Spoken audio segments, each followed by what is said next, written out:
I sometimes read public domain books here on Leaves of Glen, and they were written a long time ago, so they're usually racist or sexist or bigoted. But in there somewhere and all that is a story, and that's why those stories are famous. Other times, I read works from independent authors, and they're delightfully not racist, but they might have adult language or adult situations. So that's your warning, but I'm sure you are grown up enough to handle it. Don't write to me complaining. I don't got anything I really want to talk about here in the beginning, except that this chapter sucks. You can tell within the first paragraph of it. So sit back and just enjoy the story.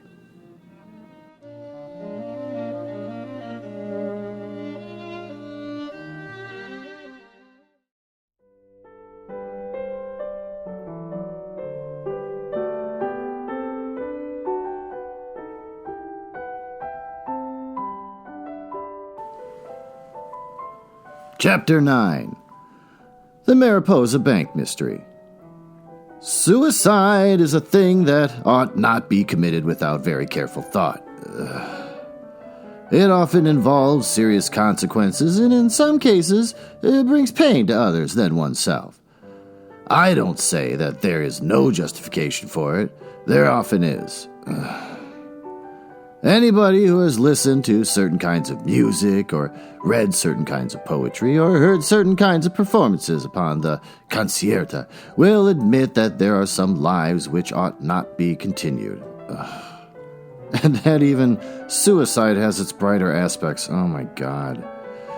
But to commit suicide on grounds of love is, at the best, a very dubious experiment. I know that in this I am expressing an opinion contrary to what most true lovers who embrace suicide on the slightest provocation as the only honorable termination of an existence that never ought to have begun.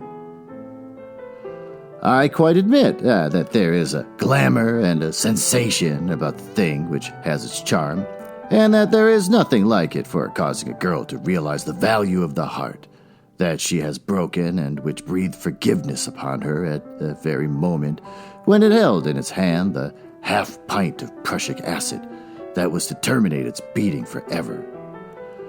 But apart from the general merits of the question, I suppose there are few people outside of lovers who know what it is to commit suicide 4 times in 5 weeks. Yet this is what happened to Mr. Pupkin of the Exchange Bank of Mariposa.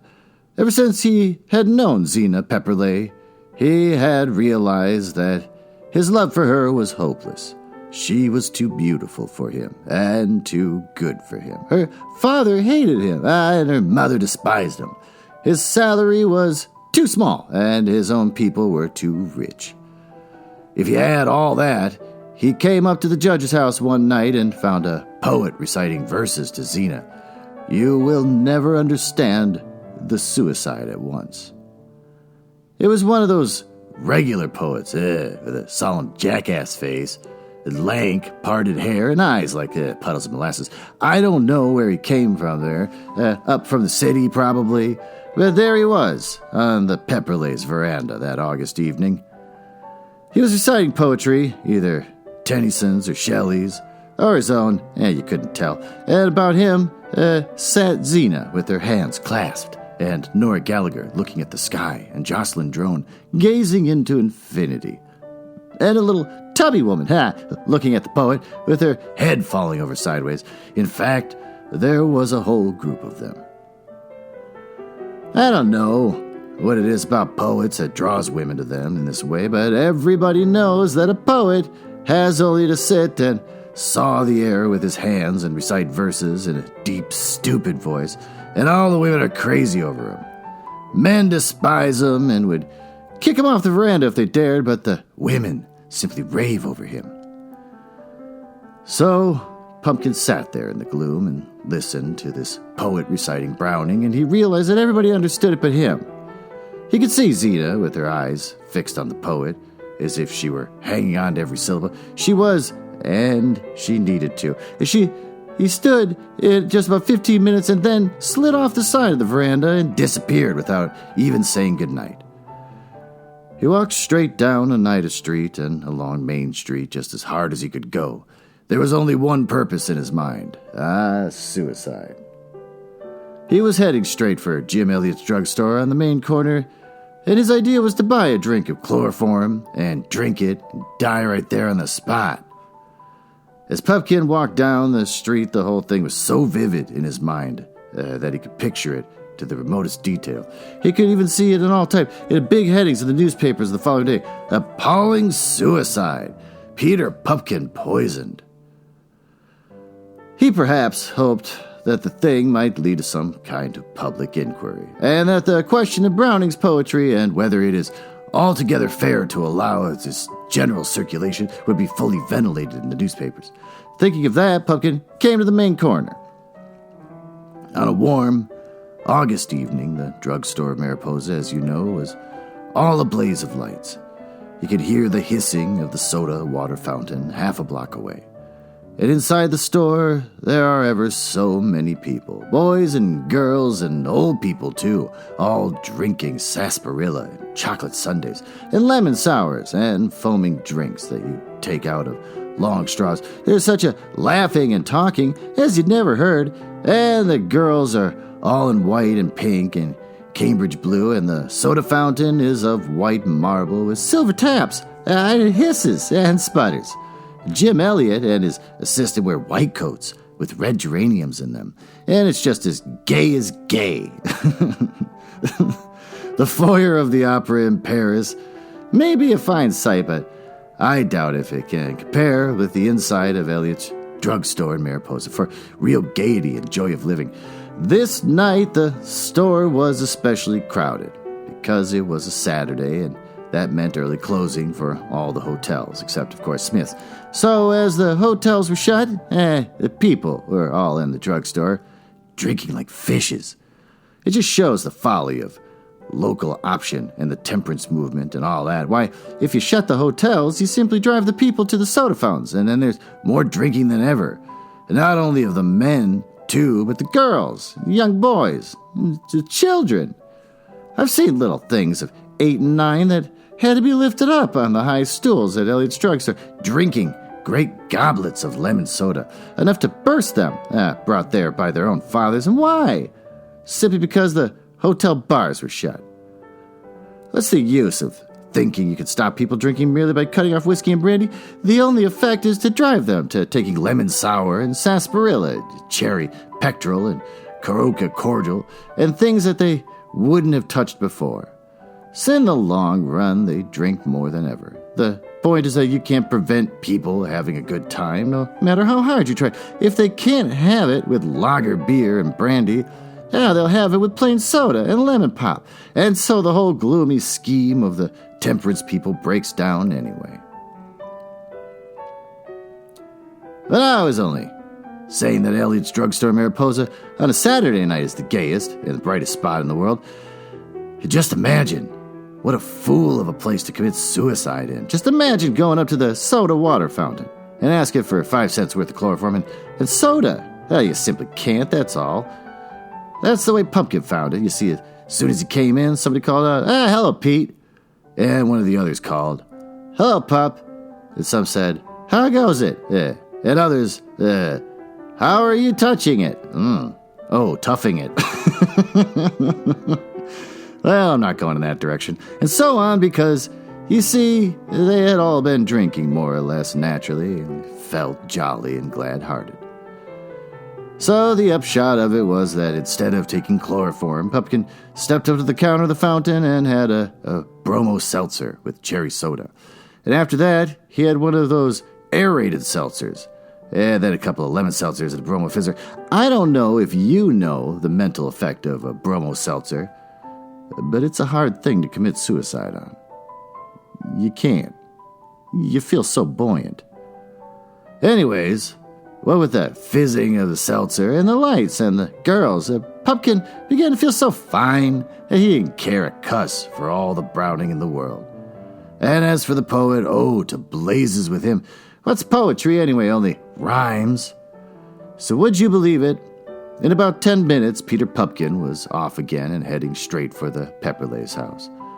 Poet or no poet.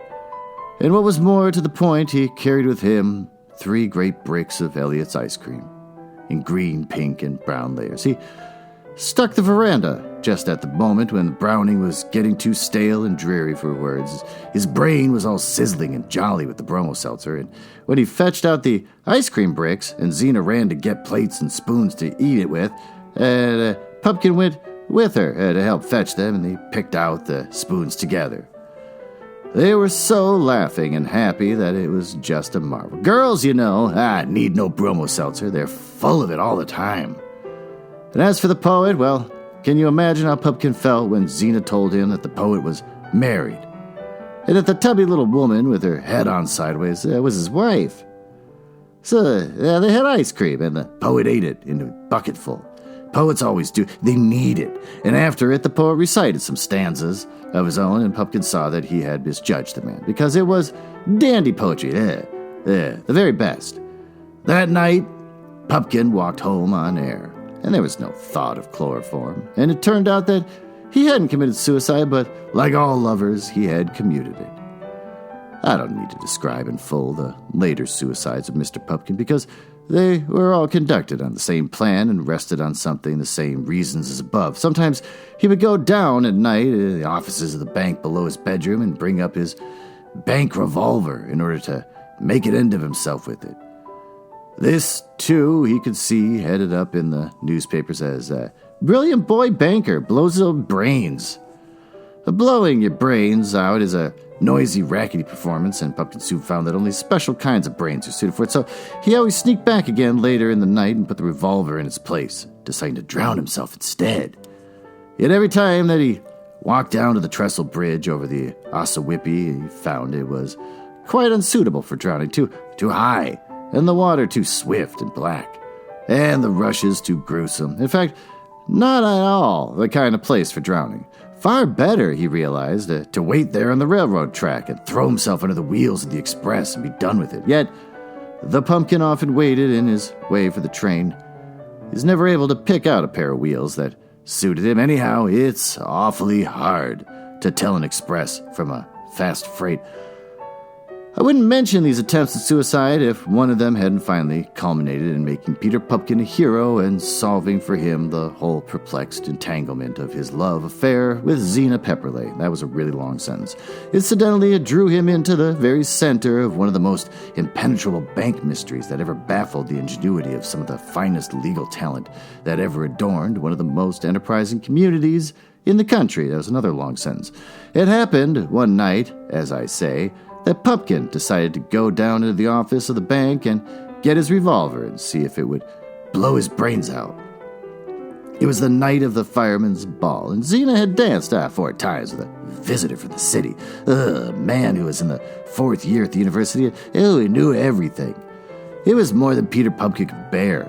Mallory Tompkins was away that night, and when Pupkin came home, he was all alone in the building except for Gillis, the caretaker, who lived in the extension at the back. He sat in his room for hours, brooding. 2 or 3 times he picked up a book.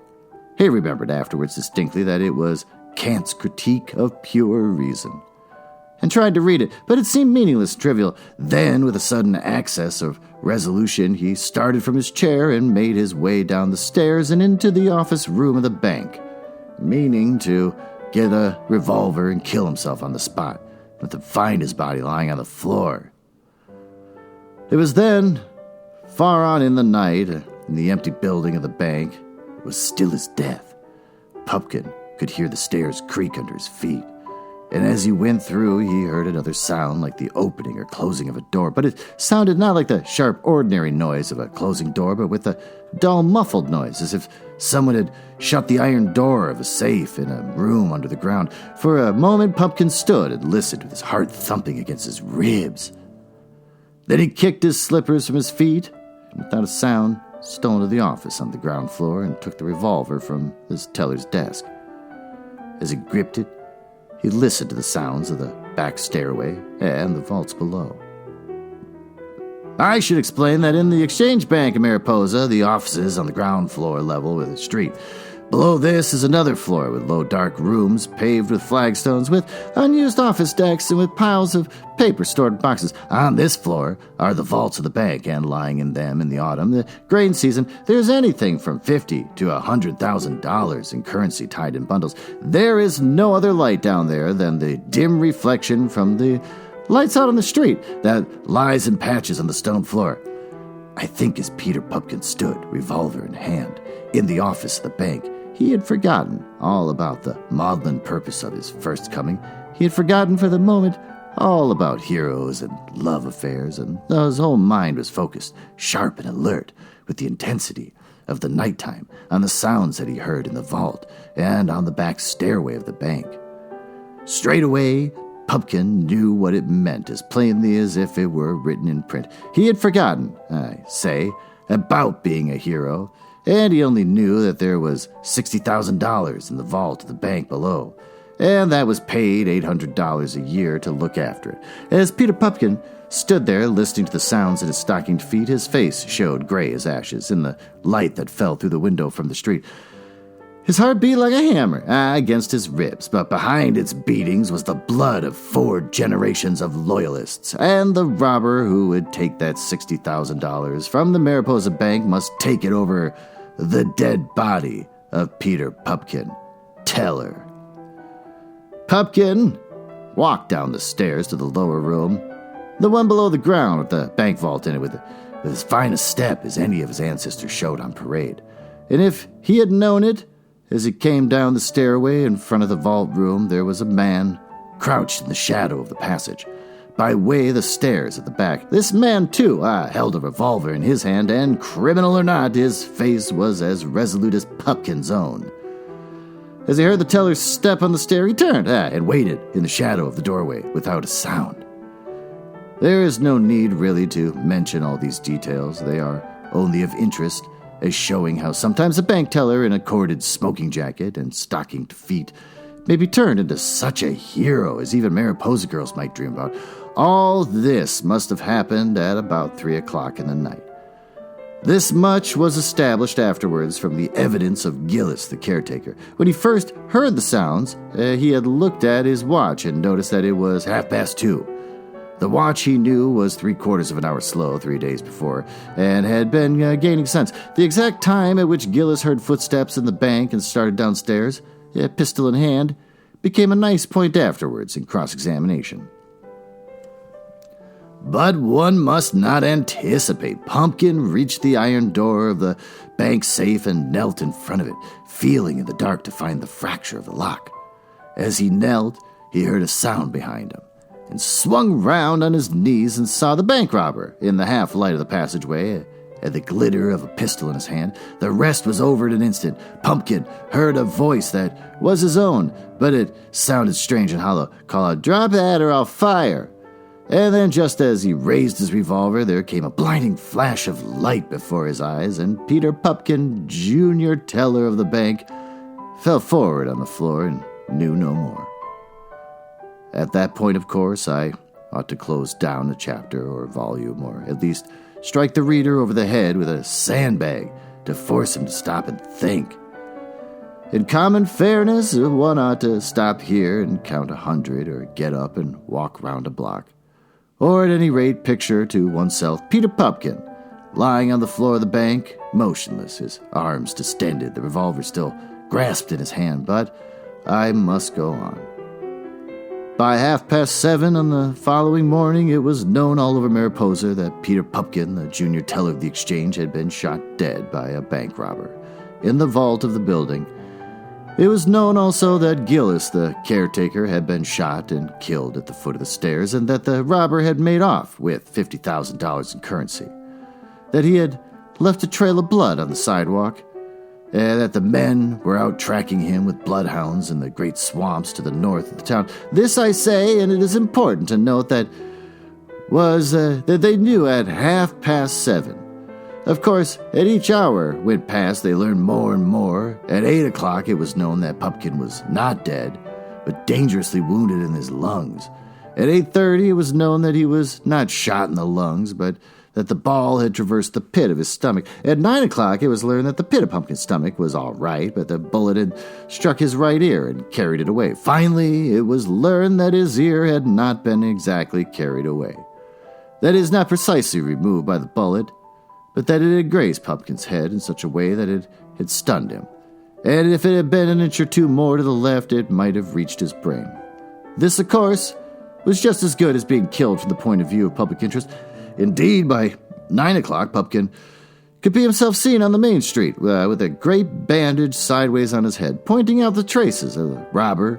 Gillis, the caretaker, too, it was known by 8, had not been killed. He had been shot through the brain. But whether the injury was serious or not, it was only a matter of conjecture. In fact, by 10 o'clock, it was understood that the bullet from the robber's second shot had grazed the side of the caretaker's head, but as far as could be known, his brain was just as before. I should add that the first report about the bloodstains in the swamp and the bloodhounds turned out to be inaccurate. The stains may have been blood, but they were led to the cellar way of Netley's store. They may have also been molasses, though it was argued to be sure that the robber may well have poured molasses over the bloodstains from sheer cunning. It was remembered, too, that there was no bloodhounds in Mariposa, although, mind you, there are any amount of dogs there. So you see that by 10 o'clock in the morning, the whole affair was settling into the impenetrable mystery which it had ever since remained. Not that there wasn't evidence enough. There was Pumpkin's own story, and Gillis's story, and the story of all the people who had heard the shots and seen the robber. Some said the bunch of robbers go running past. Others said walking past in the night. Apparently, the robber ran up and down half the streets of Mariposa before he vanished, but the stories of Pumpkin and Gillis were plain enough. Pumpkin related that he heard sounds in the bank and came downstairs just in time to see a robber crouching in the passageway, and that the robber was a large, hulking, villainous-looking man wearing a heavy coat. Gillis told exactly the same story, having heard the noises at the same time, except that he first described the robber as a small, thin fellow, particularly villainous-looking, however, even in the dark, wearing a short jacket. But on thinking it over, Gillis realized that he had been wrong about the size of the criminal and that he was even bigger, if anything, than what Mr. Pumpkin thought. Gillis had fired at the robber, just at the same moment had Mr. Pumpkin. Beyond that, all was a mystery, and absolute and impenetrable. By 11 o'clock, the detectives had come up from the city under orders from the head of the bank. I wish you could have seen the two detectives as they moved to and fro in Mariposa. Fine-looking, stern, impenetrable men that they were. They seemed to take in the whole town by instinct, and so quietly. They found their way to Mr. Smith's hotel just as quietly as if it wasn't designed at all, and stood there at the bar, picking up scraps of conversation. You know the way detectives do it. Occasionally, they allowed one or two bystanders, Confederates perhaps, to buy a drink for them, and you could see from the way they drank it, that they were still listening for a clue. If there had been the faintest clue in Smith's hotel or in the Mariposa house or the Continental, those fellows would have been at it like a flash.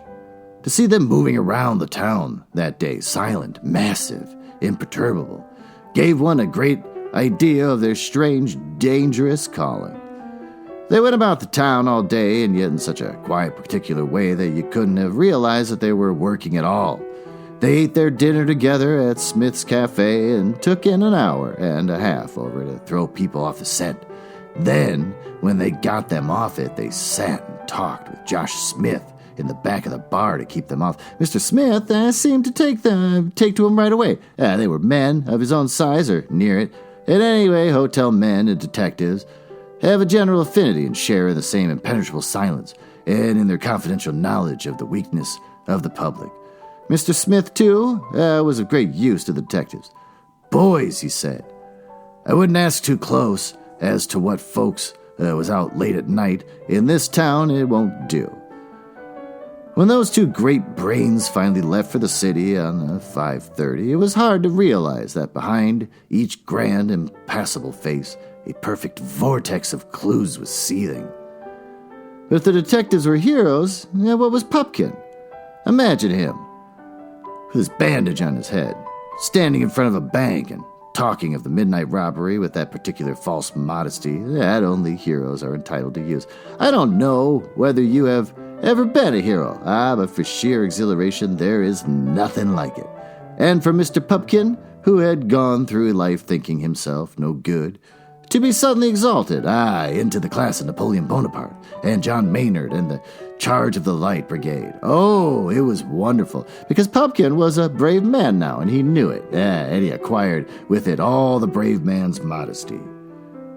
In fact, I believe he was heard to say that he had only done his duty, and what he did was what any man would have done, although when somebody else said, that's so, when you come to think of it, Pupkin turned on him, a quiet look of the wounded hero, bitterer than words.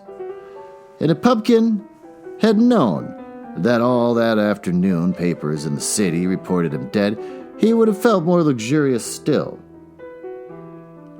That afternoon, the Mariposa court sat an inquiry. Technically, it was summoned an inquest on the dead robber, though they hadn't found the body, and it was wonderful to see them lining up the witnesses and holding cross-examination. There was something in the cross-examination of great criminal lawyers like Nivens of Mariposa, and in the counter-examinations of presiding judges like Pepperleigh, that thrills you to the core with the astuteness of it. They had Henry Mullins, the manager, on the stand for an hour and a half, and the excitement was so breathless that you could have heard a pin drop. Nivens took him on first. "What's your name?" he said. "Henry August Mullins." "What position do you hold?" "I'm manager of the Exchange Bank." When were you born?" "December 30th, 1869. After that, Nivens stood looking quietly at Mullins. You could feel that he was thinking pretty deeply before he shot the next question at him. "Where did you go to school?" Mullins answered straight off. "High school, down home." And Nivens thought again for a while. Then he asked, "How many boys were at the school?" "Oh, about 60. "How many masters?" "About 3. After that, Nivens paused a long while and seemed to be digesting the evidence. But at last an idea seemed to strike him, and he said, "I understand you were not on the bank premises last night. Where were you?" "Down at the lake duck shooting." You should have seen the excitement in the court when Mullins said this. The judge leaned forward in his chair and broke in at once. "Did you get any, Harry?" he asked. "Yes," Mullins said, "about 6. "Where'd you get them?" "What? In the wild rice marsh past the river?" "You don't say so. Did you get them on the sit or how?" All these questions were fired off at the witnesses from the court in a single breath. In fact, it was the knowledge that the first ducks of the season had been seen in the Ossawippi Marsh that led to the termination of the proceedings before the afternoon was a quarter over. Mullins and George Duff and half the witnesses were off with shotguns as soon as the court was cleared. I may as well state at once that the full story of the robbery of the Bank of Mariposa never came to the light. A number of arrests, mostly of vagrants and suspicious characters, were made, but the guilt of the robbery was never brought home to them. One man was arrested 20 miles away at the other end of Missinaba County, who not only corresponded exactly with the description of the robber, but in addition to this had a wooden leg. Vagrants with one leg are always regarded with suspicion in places like Mariposa, and whenever a robbery or murder happens, they are arrested in batches. It was never known just how much money was stolen from the bank. Some people said $10,000, and others more. The bank, no doubt, for business motives, claimed that the contents of the safe were intact and that the robber had been foiled in his design. But none of this matters to the exaltation of Mr. Pupkin. Good fortune, like bad, never comes in small installments. On that wonderful day, every good thing happened to Peter Pupkin at once.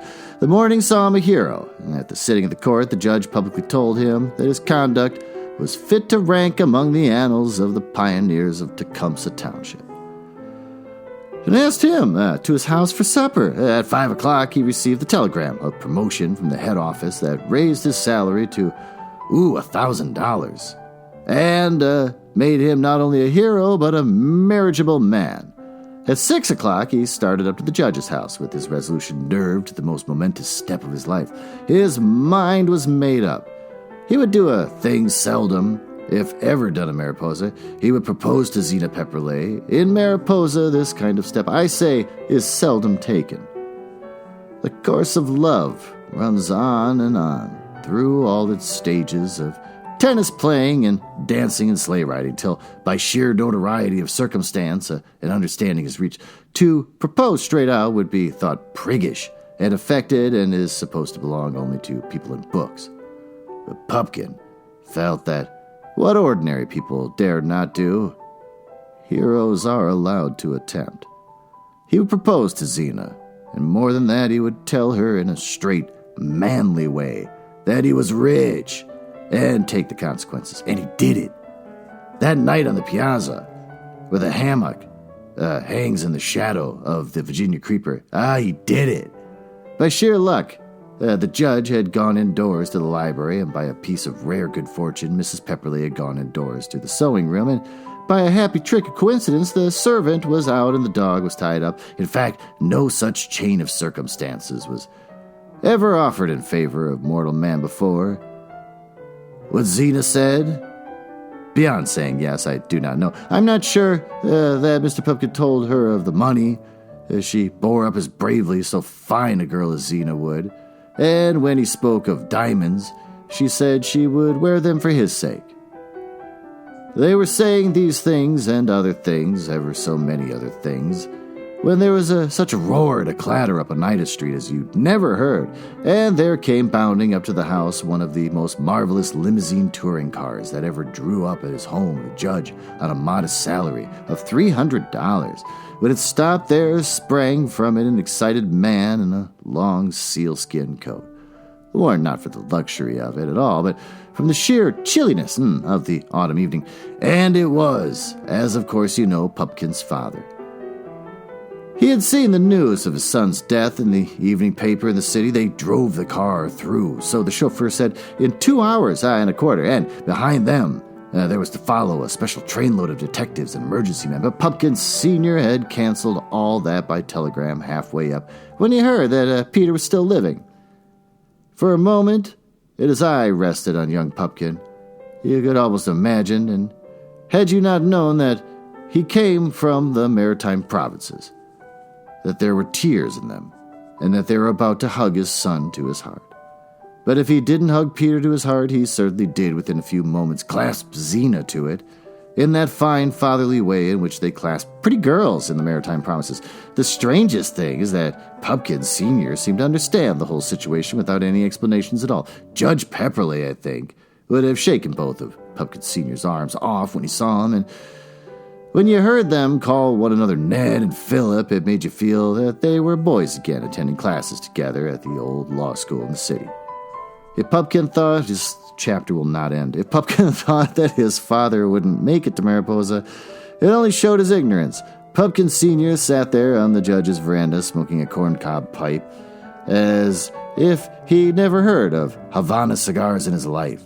In the 3 days that he spent in Mariposa that autumn, he went in and out of Jess Thorpe's barbershop and Elliot's drugstore, and shot black ducks in the marsh, and played poker every evening at 100 matches for a cent, as if he had never lived any other life in all his days. They had to send him telegrams enough to fill a satchel to make him come away. So Pupkin and Zena, in due course of time, were married and went to live in one of the enchanted houses on the hillside in the newer part of town, where you may find him this day. You may see Pupkin there at any time, cutting enchanted grass on a little lawn in a gaudy blazer as ever. If you step up to speak with him or walk with him into the enchanted house, pray modulate your voice, a little musical though it is, for there is said to be an enchanted baby on the premises, whose sleep must not lightly be disturbed.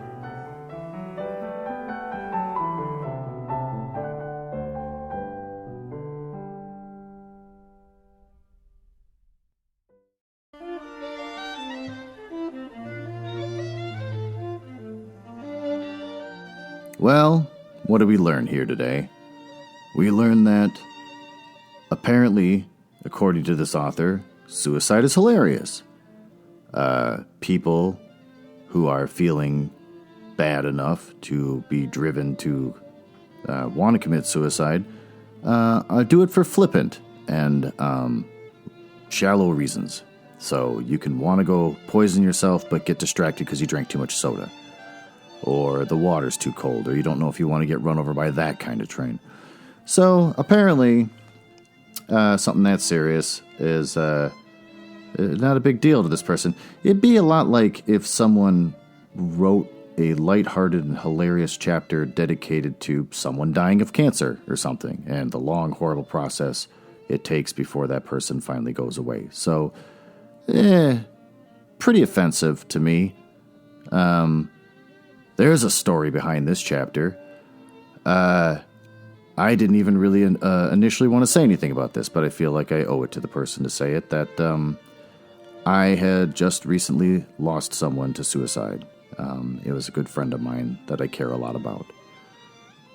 And he would have thought it was hilarious for me to go through reading this, because he loved to make me feel really uncomfortable. He thought it was hilarious. So after learning about his suicide, I sat on it for a while and, was feeling horrible for quite some time. And then thought, hey, wouldn't I like to cheer myself up after a few days of feeling this way by reading a chapter of the podcast?